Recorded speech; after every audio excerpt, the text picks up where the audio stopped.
All right, anti-forgery tokens. What are they? Well, here we have a security hole in this form. I'm going to open the Chrome Developer Tools, Network tab. Now I'm going to click the Save button. Okay, here's our request. So this request is an HTTP post request going to this endpoint. And if you scroll down, you can see the form data in the body of this request. So customer name, membership type ID, and so on. Now imagine the user who is responsible for creating a customer leaves the site without signing out. So this user has an active session on the server. So they're still authenticated for a few minutes. The default setting is around 20 minutes, but of course this can vary from one application to another. Now imagine I'm a hacker. I can trick this user to visit a malicious page I have created. On this page, I can put an image or an iframe and write a little bit of JavaScript code. So when the page is loaded, it will send an HTTP post request to our endpoint. What do you think is going to happen? Because this user has an active session on our website, this request will be successfully executed on his behalf. We call this kind of attack CSRF or CSRF, which stands for Cross-Site Request Forgery.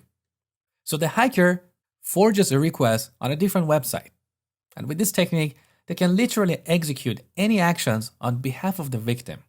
In this example, a hacker can create or update an existing customer, and later on, when we implement rentals, a hacker can actually create false rental records.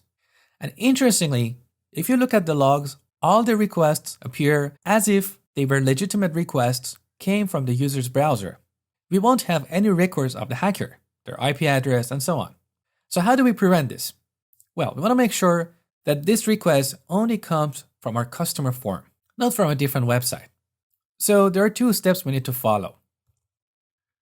In our customer form, we use another helper method, html.anti-forgery-token.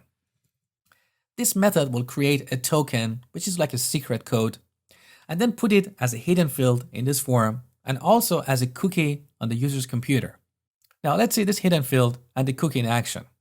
So save, back to the browser, we go to customers/new, right click here, inspect.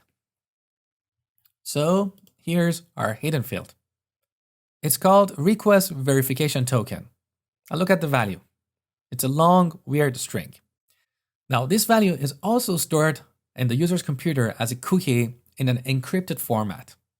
So let's go to resources, open up cookies, localhost, and you can see here we have a cookie by the exact same name, request verification token.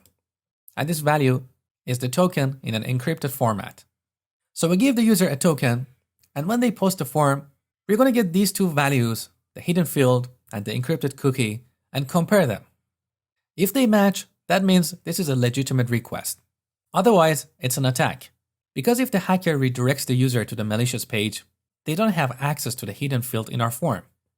Because this hidden field only exists when the user actually visits our customer form. So even if the hacker steals the cookie, they still don't have access to the hidden field. So on the server, we do this validation. If these two values don't match, this is an attack, and we immediately stop the request.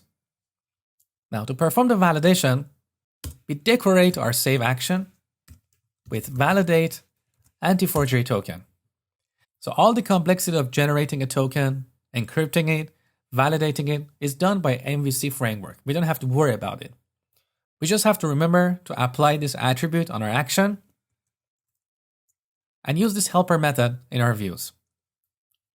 Now, build, back to the browser.